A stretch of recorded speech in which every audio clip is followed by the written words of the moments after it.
Con la presentazione dello show cooking Diodors, Girgenti e il couscous, una storia d'amore a cura della cooperativa Al-Kalub, con i prodotti tipici della Valle dei Templi come olio, vino, mandorle, inserito nel programma della Mandorlara, si sono concluse le iniziative svolte al Pala Congressi nell'ampia sezione dedicata a degustazione.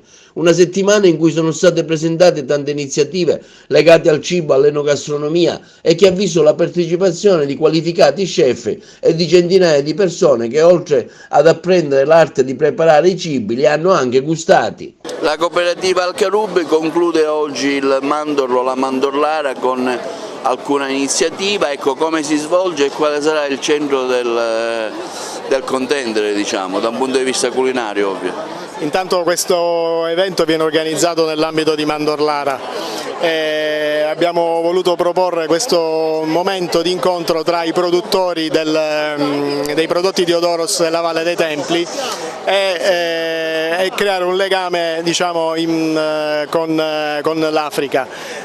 Quindi cercheremo di proporre un couscous preparato con i prodotti Diodoros che poi che proporremo come degustazione a tutti gli intervenuti. Oggi facciamo quel couscous Samma Girgente e uno couscous con il prodotto Diodoros.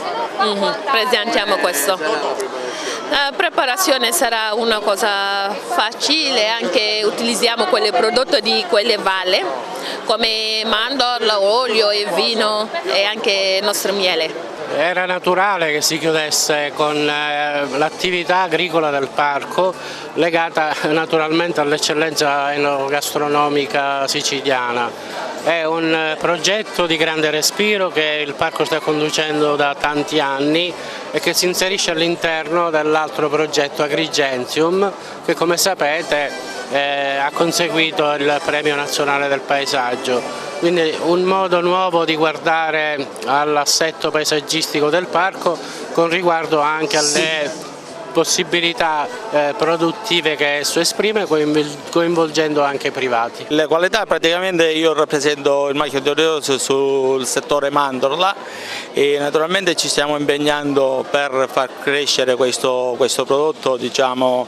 in maniera gastronomica più eccessiva. Infatti quest'anno faremo anche la crema con le mandorle Diodoros e la metteremo sul mercato se tutto va bene. Siamo qua come azienda Diodoros dell'olio extravergine d'oliva, un bellissimo progetto, condividere questa esperienza culturale di coltivare prodotti della valle e dare anche una valenza commerciale, economica a questi prodotti e a tutte le aziende del territorio, che alla fine non è un olio di un'azienda ma è un progetto per essere ambasciatori del gusto, della cultura ed esportare quanto di buono c'è nel nostro territorio. Io sono qui in rappresentanza del Couscous Fest di San Vito Lo Capo, quindi laddove si parla di couscous si parla di San Vito Lo Capo, laddove c'è da dare un contributo di pace, di sviluppo, di coesistenza pacifica tra i popoli, siamo sempre in prima linea e a disposizione. Questa è una manifestazione per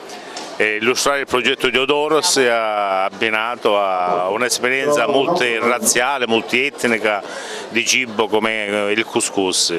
Ed è un'esperienza importante, fondamentale per promuovere le eccellenze della Valle dei Templi, il vino, la mandorla, l'olio, che sono poi l'essenza della natura, della cultura enogastronomica agrigentina, e quindi in tal senso in questa manifestazione è importante essere presenti per valorizzare e raccontare il progetto Diodoros su cui stiamo puntando, l'ente parco sta puntando, e noi anche come azienda vogliamo dare un impulso ulteriore.